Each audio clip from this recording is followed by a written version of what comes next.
Kita penghasil sawit, kita penghasil kelapa, Bang, tapi langka minyak goreng. Iya. Nah, itu kan contoh kecil yang bisa kita angkat hal tersebut gitu.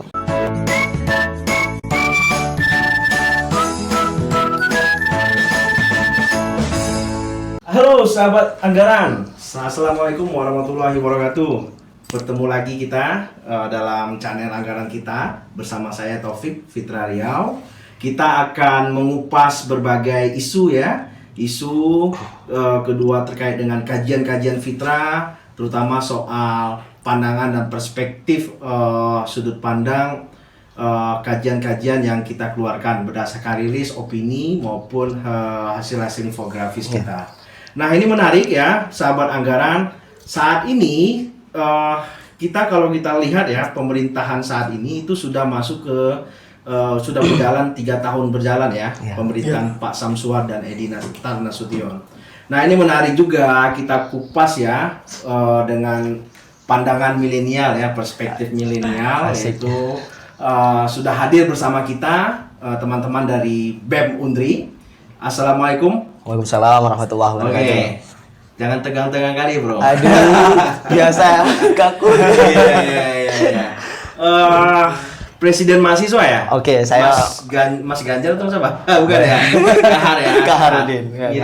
Mirip ini Ganjar Pranowo. Gayanya mungkin ya, agak merakyat ya. Kalau sampingnya siapa? Mas Kairul ya? Mas Kairul, Oke, Menteri Mas Kairul. Sosial Politik Menteri Sosial Universitas Riau. Politik ya, Mesospol ya. Ya. Oke, mantap. Kalau Mesospol siapa kalau di kabinet RI sesungguhnya? Mungkin Menko Polhukam ya kali ya. Polhukam ya, maupun MD ya. Kalau gaya sudah mirip lah ya. Ya. Terusnya belum ya. Oke, sahabat anggaran, Ci dan Tuan bahwasanya kita sengaja mengundang teman-teman BEM Undri ya, Universitas Riau. Kemarin kita mendengar bahwasanya teman-teman BEM Undri itu mengkritisi soal kinerja 3 tahunnya Samsuar ya. Dan ini menarik juga, gerakan-gerakan ini memang saya nggak tahu apa ini gerakannya disetting atau desakan atau memang lahirnya dari kacamata teman-teman, pandangan teman-teman. Saya melihat bahwasanya sebelum rilis keluar itu ada spanduk-spanduk ya, tersebar di beberapa titik kota, jalan ya, ada spanduk yang bertulisan Gubernur Riau gagal ya, baru menangani pandemi, Gubernur Riau kurang efektif ya menurut kacamata kawan-kawan. Nah, ini menarik juga kita angkat. Sebenarnya apa yang menjadi tidak efektifnya Samsuar? Nah, itu yang perlu kita coba bahas dalam diskusi podcast kita pada sore hari ini. Nah, selain itu, Mas Kahar, kita juga ingin melihat juga misalnya teman-teman BEM Undri itu kan sudah banyak menyoroti ya kebijakan-kebijakan publik ya. Salah satunya kebijakan Pak Samsuar ya di skala pemerintah daerah. Nah, mungkin ada hal-hal yang menarik mungkin ya, yang mungkin bisa dilihat dari perjalanan misi dan visi Pak Samsuar. Kalau kita lihat misi dan visi Pak Samsuar itu ada 5 ya. Ada 5 ya. Nah, kalau dari 5 ini pandangan teman-teman apakah sudah berjalan atau bagaimana? Nah, itu nanti coba kita kupas. Nah, mungkin perkenalan dulu deh. Oke. Kalau saya banyak ngomong, saya juga nanti yang Ini terbalik ya. Iya. Mungkin silakan Mas Kahar. Baik, terima kasih kepada Bang Taufik, Kanda Bang ya kan. Ya, boleh Bang. boleh Kanda, boleh Kanda jangan lah. Jangan lah ya. Boleh. Bung Santai ya. saja. Siap. Oke, silakan. Biar nampak mulainya abang lah ya. Oke, abang ya. Abang. Oke, Jadi saya dilantik pada tanggal 4 November, itu baru presiden mahasiswa sama wapresnya. Ada pelantikan juga ya? Jadi ada pelantikan khusus pres wapresnya. Oke. Kemudian rangkaian pemilihannya itu lama juga pemilunya gitu kan, dari bulan Juni sampai November, dan baru pelantikan pengurus lengkapnya itu di tanggal 3 Februari. Saat itu pun kami pun mengundang dari Gubernur Riau, kemudian Ketua DPRD Provinsi, dan juga pada waktu itu Pak Kapolda sebagai pemateri. Cuman hadir. Gubernur nggak hadir, Bang. Cuman jangan-jangan gubernur nggak hadir kalian buat itu spanduk. Jauh sebelum itu udah kita kritisi kan. Jauh sebelum itu ada video online saja karena beliau lagi di luar kota. Oke. Artinya kami hanya ingin memperkenalkan bahwa hari ini ada pengurus BEM Unri yang baru yang akan siap menjadi penyeimbang ataupun mengawasi jalannya pemerintahan Agent Pak of Syamsuar. control ya. Siap Bang. Sip. Itu yang kita soroti, dan hari ini kita juga tidak mau terjebak pada gerakan moralitas. Gerakan moralitas ini kan seakan-akan gerakan melawan penguasa gitu, ingin mengganti penguasa, tapi hari ini kami ingin bergerak sebagai gerakan politik progresif. Maksud dari politik progresif adalah bagaimana kebijakan itu, Bang. Bukan dari secara personal Syamsuar Edy-nya, tapi kita berbicara tentang data kan. Berbicara tentang bagaimana hari ini kebijakan yang tidak pro pada rakyat ataupun kelompok yang rentan dan itu banyak dirugikan, dan dengan data ini kita bisa membuktikan hal tersebut. Dan hari ini ada Menteri Sosial Politik yang bergerak di kajian, dan saat ini juga BEM Universitas Riau sebagai koordinator pusat BEM seluruh Indonesia. BEMSI. Jadi kita itu koordinator pusat, dan kita juga sebelumnya 7 tahun kepemimpinan Bapak Jokowi Presiden, tanggal 21 Oktober kita bergerak juga. Waktu itu memperingati 2 tahunnya, tapi kita angkat 7 tahun, secara Bapak Presiden Jokowi itu. Dan kita secara nasional saja kita sudah bergerak, dan tentunya daerah kita gitu. Saya dari Inhil, dan saya juga merasakan bagaimana salah satu hal yang disorot di BEM Unri adalah terkait tentang pemerataan infrastruktur, kemudian ekonomi, kemiskinan, dan juga khususnya kami mahasiswa tentang pendidikan. Nah, menarik kalau kita nanti kita kupas ya, bahwasanya teman-teman itu mengkritisi melalui data ya. Nah, mungkin ada beberapa hal yang perlu kita gali ya. Apa perspektif teman-teman terkait dengan evaluasi 3 tahunnya Syamsuar ini ya. Nah, mungkin Mensospol mungkin Pak Mahfud MD. Silakan Pak. Perkenalan dia berdua. Silakan. Ini kalau bilang tangan kanan, ini tangan kanan ya. Tangan kiri atau tangan kanan? Sekarang di kanan ya. Oke, terima kasih Bang Topik. Jadi, perkenalkan Bang, nama saya Khairul Basar. Saya salah satu mahasiswa di Universitas Riau, mahasiswa Fakultas Hukum di Universitas Riau. Hari ini sedang diberikan tanggung jawab ya menjadi Menteri Sosial dan Politik BEM Universitas Riau. Ya sudah hampir kurang lebih 3 bulanan lebih, sudah mau masuk 4 bulan kami menjabat di BEM Universitas Riau. Nah menarik juga ya, di sini saya teman diskusi sore ini ada Presiden, ada Mensospol ya. Dia anak hukum Bang, kalau saya kan anak MIPA ya kan. Tapi saling melengkapi ya. Karena biar perspektif hukumnya terlihat gitu kan. Menarik. Nah, teman-teman, saya ingin tahu nih misalnya pandangan teman-teman misalnya, ini pandangan dulu ya terkait dengan kinerja Pak Syamsuar ya. Kalau kita lihat misalnya berdasarkan data Fitra misalnya ya, kalau dari sisi anggaran memang 3 tahun ini pendapatan sangat turun ya. Apalagi APBD kita sangat turun ya. Belanja juga dan bermasalah, berdampak juga dengan belanja. Nah, ada berapa catatan misalnya dari kritik kita misalnya Fitra ya, misalnya belanja yang tidak semestinya ya, baru ada belanja boros juga. Nah, itu yang perlu kita coba sikapi bersama. Nah, selain itu banyak juga yang komitmen-komitmen yang belum tercapai, misalnya terkait dengan Riau Hijau atau segala macam, nah, komitmen anti korupsi. Nah, pandangan teman-teman di isu pendidikan. Nah, Pak Syamsuar itu kan tadi Mas Kahar itu ngomong soal pendidikan ya. Nah, bagaimana misalnya Syamsuar perjalanan 3 tahun? Apakah sudah berpihak benar nggak dengan pendidikan di Riau?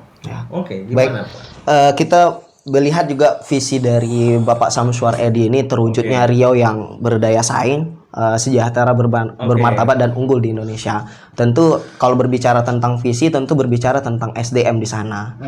Bagaimana SDM Riau ini mau maju kalau kita tidak menyorot tentang pendidikan.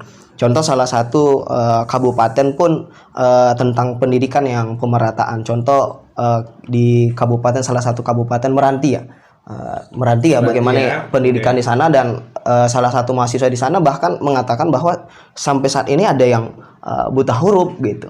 Ya kan, ada yang buta huruf, dan daerah-daerah juga daerah termiskin ya. Ya, dan daerah termiskin. Artinya kan ada pendidikan yang tidak pemerataan di sana, walaupun di sana kabupaten yang paling baru. Jadi akses tentang pendidikan pun bagaimana juga yang pertama kan kalau berbicara tentang pendidikan bagaimana berbicara tentang infrastruktur dari sana, kemudian tentang guru dan lain sebagainya di sana. Jadi hal tersebut juga yang menjadi sorotan. Dan kalau mahasiswa berbicara tentang mahasiswa, bagaimana mendukung mahasiswa untuk beasiswa dan lain sebagainya, tentunya kita berbicara tentang pendidikan. Jadi kalau berbicara tentang pendidikan, kembali ke berdaya saing tadi dan bermartabat. Nah, menurut teman-teman misalnya kayak Mesospol ya yang sering mengkaji isu ya.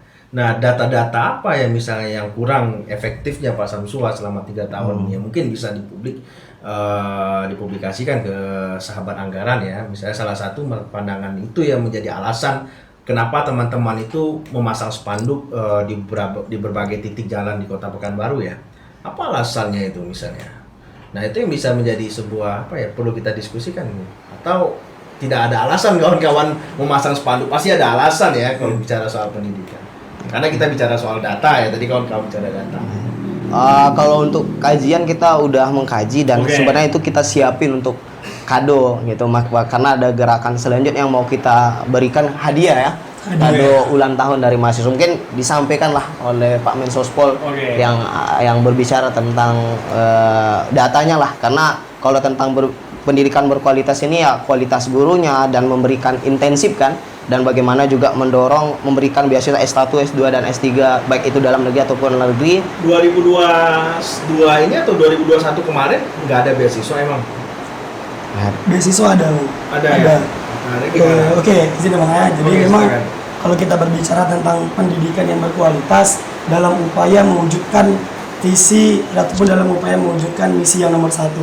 Nah, misi nomor 1 itu kan ingin mewujudkan sumber daya yang beriman, berkualitas, berdaya saing dan sebagainya. Tentu ini tidak terlepas dari peran pemerintah untuk menunjang itu semua. Salah satunya itu adalah dengan memberikan salah satu bentuk insentif yang terbaik kepada tenaga-tenaga pendidikan, terkhusus tenaga-tenaga pendidikan yang berada di berbagai daerah terpelosok di daerah Riau khususnya.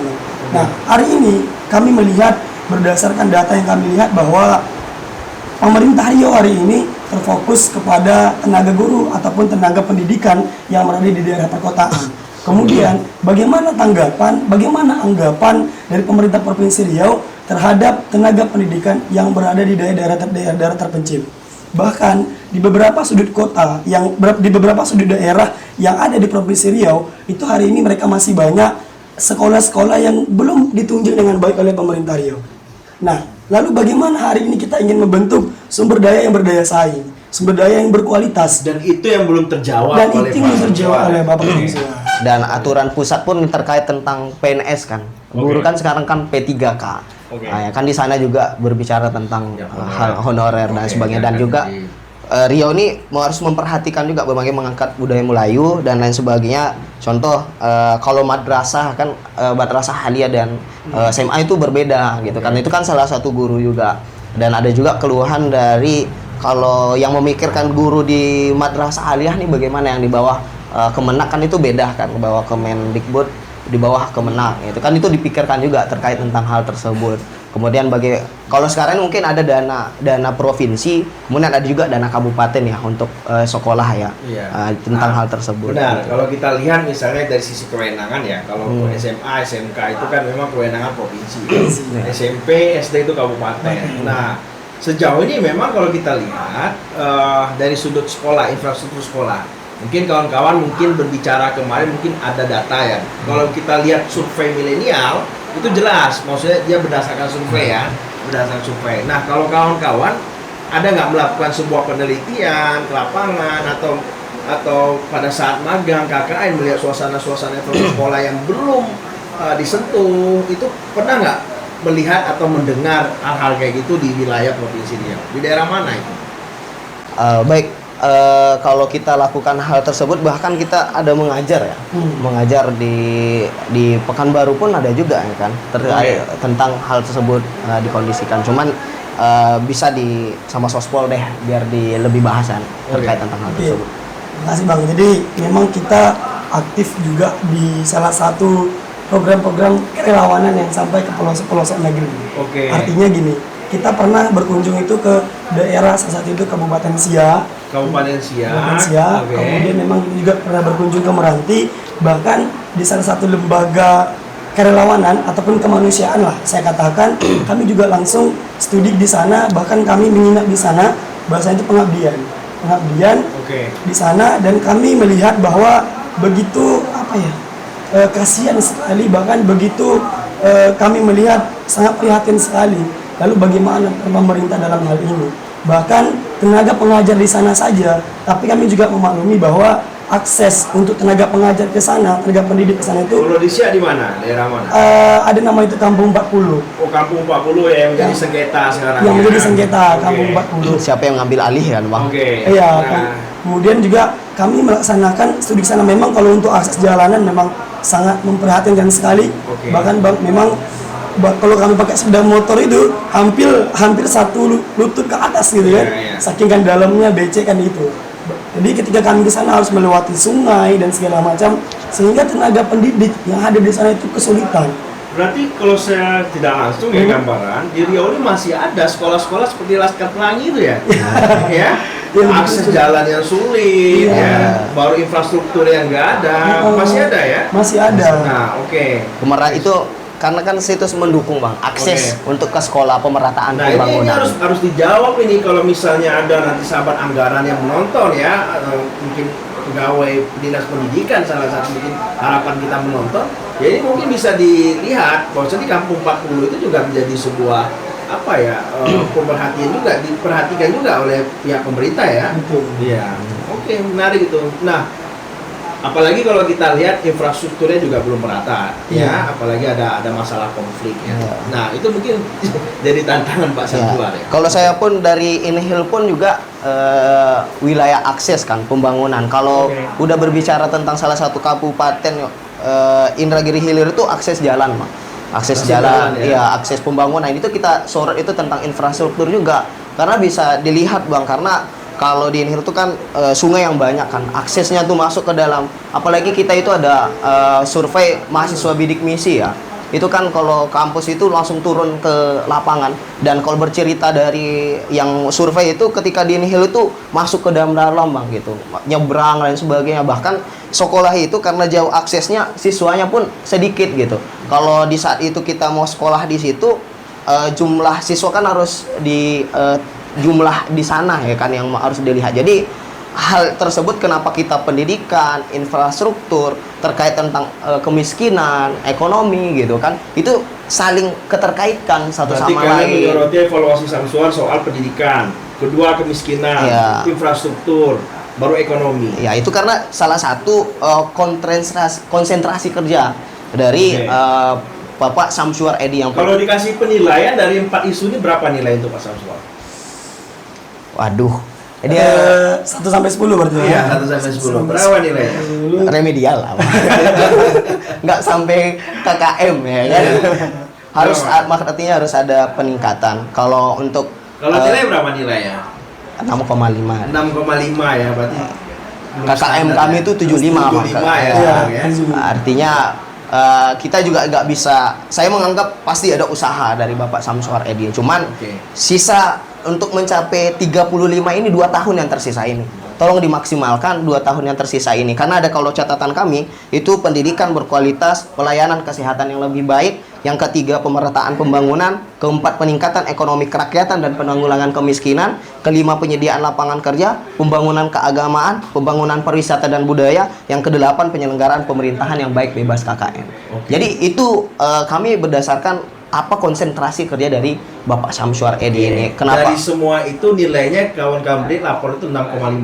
6,5 karena 35-nya di 2 tahun yang tersisa ini. Makanya itu kami perlu menagih janji-janji yang udah diberikan kepada kami yang memilih. Nah, gitu. Makanya itu kemarin juga kami sampaikan jangan sampai hari ini mengangkat tagline Riau Sejahtera tapi ternyatanya Riau Sengsara gitu. Mungkin 38% memilih Samsuar. Itu jurdil umum rahasia. Kita milih ya, tapi itu menarik juga itu. Memang kalau kita lihat dari isu infrastruktur ya. Nah, ini menarik nih Pak Kan. Nih kalau kita lihat infrastruktur ya dalam belanja anggaran 3 tahun ini terhitung dari 2019, 2020, 2021 dan 2022 ya. Kalau 2019 oke, Pak Samsul masih belum bisa apa-apa karena dia mengikuti pemerintah yang lalu ya sebelumnya ya. 2020, 2021 dan 2022. 3 tahun ini. Kalau kita lihat dari Sultan Fitra misalnya, ada belanja-belanja yang seharusnya bukan menjadi kewajiban dia. Ya, salah satu misalnya kalau kawan-kawan baca misalnya ya, rilis-rilis Fitra itu ada pembangunan gedung Dalanut ya, dana hibah sebesar 127 miliar untuk tahun 2022 ini ya. 127 miliar. Iya, salah satunya Dalanut. Dan bukan Dalanut, Dalanal. Dalanal ya, mau dikoreksi Dalanal ya. Ada beberapa gedung-gedung lain. Nah, menurut kawan-kawan itu bagaimana melihat dengan kondisi yang saat ini pemerintah itu royal dengan yang bukan menjadi kewenangannya, royal dengan pemerintah pusat yang mana dulu tuh sudah ada anggarannya, yang mana sudah ada anggarannya yang terkoneksi di pemerintah pusat. Menurut pandangan kawan-kawan seperti apa? Ya kalau dari pandangan saya ya realistis aja gitu kan. Kalau untuk fokus kerja ya fokus aja, konsentrasi kerja yang udah direncanakan kan ada planningnya kan, ada persiapannya. Kalau tadi disebut 120 miliar kan bisa dimaksimalkan ke yang tadi kita sorot tadi gitu kan. Pendidikan ya? Iya, pendidikan. Karena kita berbicara tentang Riau yang berdaya saing, sejahtera, bermartabat dan unggul di Indonesia gitu. Jadi kan kalau hal-hal yang seperti itu, contoh misalkan yang dibahas itu yang tentang menara itu ya kan. Hari ini menara, ada juga pembangunan 2022 ya? Ya, itu kan itu masuk juga ya kan. Cuman kan hari ini WFH kan. Orang kebanyakan WFH, temen fisik yang diciptakan. Jadi kalau untuk hal tersebut ya kita harus memikirkan jangka panjang gitu, SDM-nya gitu. SDM itu yang dimaksimalkan karena yang akan mengabdi lagi ke Riau ini ya putra Riau kan. Bagaimana mengabdi di daerah. Berarti artinya pembangunan gedung yang sekitar 127 ya. Kalau tadi hibah 200 ya.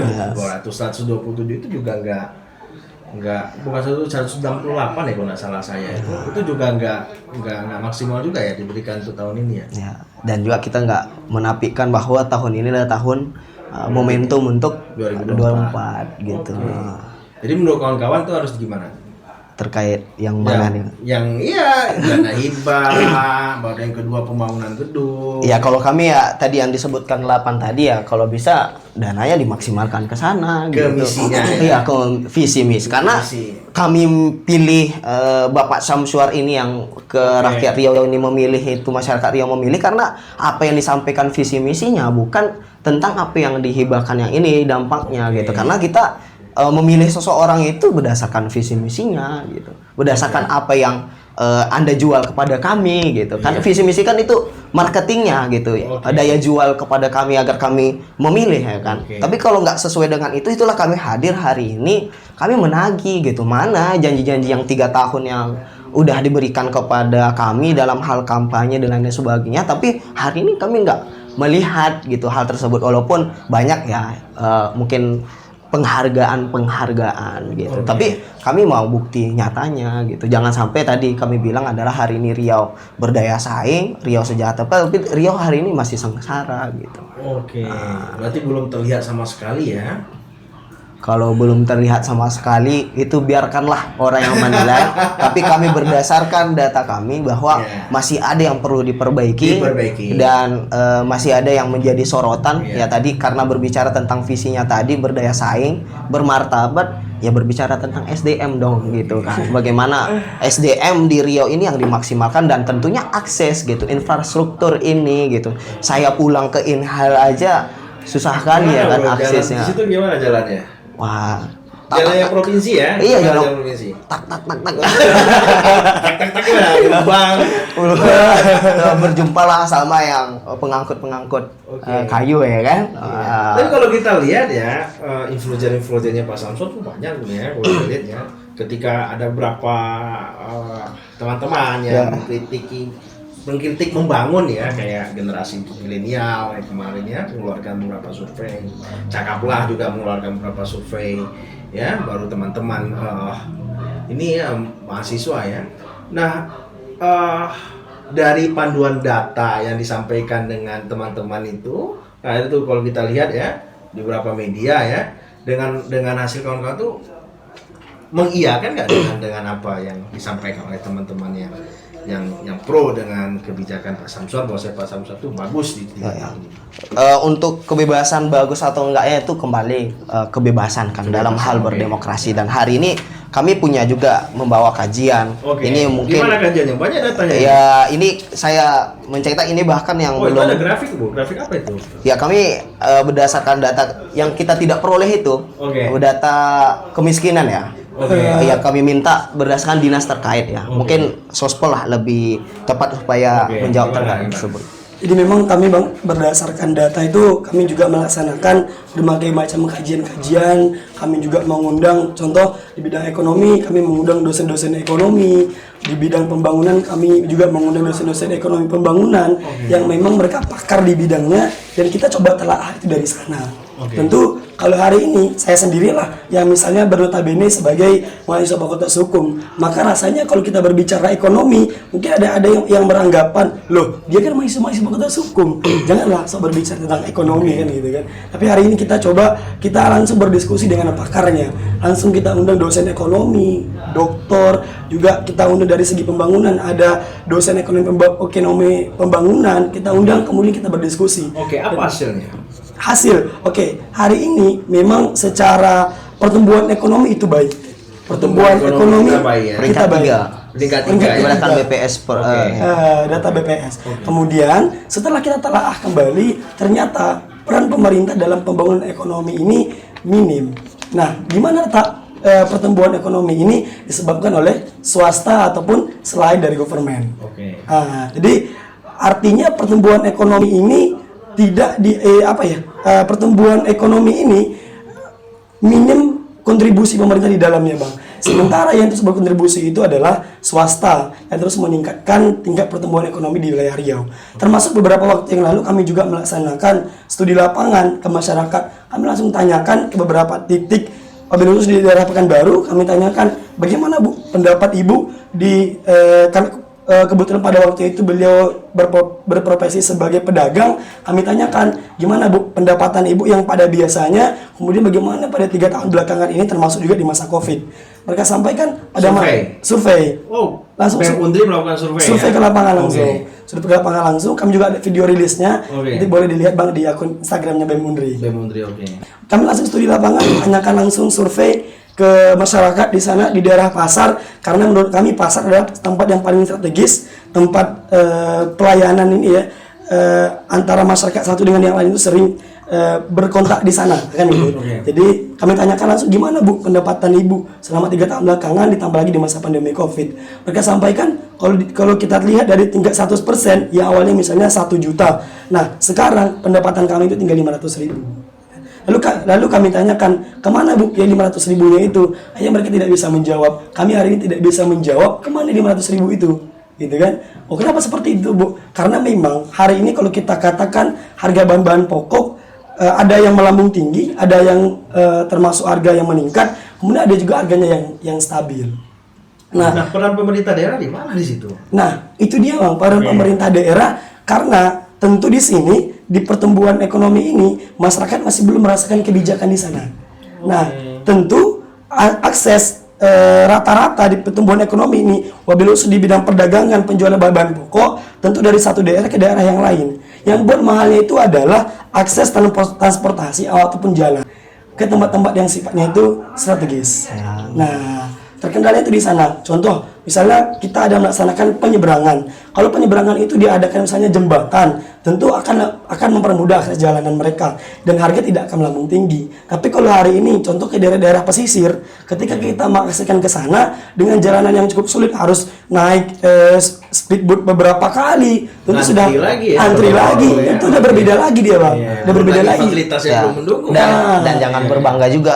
Kenapa di Riau pertumbuhan ekonomi nomor 3? Kenapa nomor 3? Di Riau ini tentang ekspor Bang, ekonominya ya kan, ya besarnya di sana. Kalau untuk pasca pandemi kan nggak ada pengaruhnya kan, kalau terhadap di Riau. Itulah kenapa pertumbuhan ekonomi di Riau itu masih bagus gitu peningkatan, karena tidak ada dampak gitu terhadap Covid. Dan tadi kita berbicara tentang data ini, survei RMS 2019 Dinas PUPR terkait tentang jalan. Bagaimana ini infrastruktur ya? Tadi kan berbicara tentang mantap dan tidak mantapnya jalannya kan. Tapi kalau di sini berdasarkan data yang kami adalah yang mantapnya itu 1.000 706,55 km. Yang tidak mantapnya 1092,76. Itu tahun berapa? Tahun 2019 dengan data. Ya. Cuman ya kami sekarang bergerak mencari data terkait tentang karena gini Bang, supaya mahasiswa hari ini bergerak itu kekuatannya dua. Yang pertama tentang kajiannya, yang kedua tentang mobilisasi massanya. Nah, kalau bukan dua hal tersebut, nilai dari gerakan mahasiswa itu apa? Itulah kami memakai gerakan politik progresif agar kebijakan yang dikeluarkan oleh pemerintah Provinsi Riau, khususnya hari ini Bapak Samsuar Edy, ini agar kebijakan itu pro kepada kelompok yang rentan gitu. Jangan sampai kelompok yang rentan ini nggak bisa gitu. Contoh hal kecilnya, kita penghasil sawit, kita penghasil kelapa, Bang, tapi langka minyak goreng. Nah, itu kan contoh kecil yang bisa kita angkat hal tersebut gitu. Jadi harga sawit tinggi ya. Tapi harga sawit tinggi ya. Ya itu nggak bisa juga, itu berbentur kan karena pendapatan kita kan gitu. Tapi buahnya yang Nah, itu dari sisi ekonomi tadi sudah kawan-kawan jelaskan, termasuk dari pendidikan. Nah, kalau pengangguran kita gimana? Apakah nanti apa ini menjadi evaluasi teman-teman juga? Ya. Kalau pengangguran kita gimana? Ayo Pak Mel. Dari kacamata kawan-kawan. Seingat saya itu 2021 368,15 ribu jumlah masyarakat Riau itu adalah jumlah pengangguran yang ada di Provinsi Riau. 2021 Bang, 2022 kami belum dapat datanya. Kami sedang proses pencarian data termasuk juga di BPS dan sebagainya. Itu jumlah pengangguran. Artinya hari ini teman-teman mahasiswa khususnya ketika mereka tamat pasca sarjana, mereka masih bingung mencari pekerjaan. Sementara kalau kita lihat ada banyak sekali perusahaan yang ada, banyak instansi pemerintahan yang ada, BUMD, kemudian tempat-tempat yang seharusnya itu bisa menampung masyarakat Riau untuk bekerja. Namun hari ini apakah kita ingin sumber daya mahasiswa Riau ini ataupun sumber daya manusia Riau ini ingin berkembang dan berdaya saing, atau kita disibukkan dengan orang-orang yang bukan notabene-nya adalah masyarakat Riau, atau kita ingin mengembangkan masyarakat yang lain, bukan masyarakat Riau, bukan putra Riau.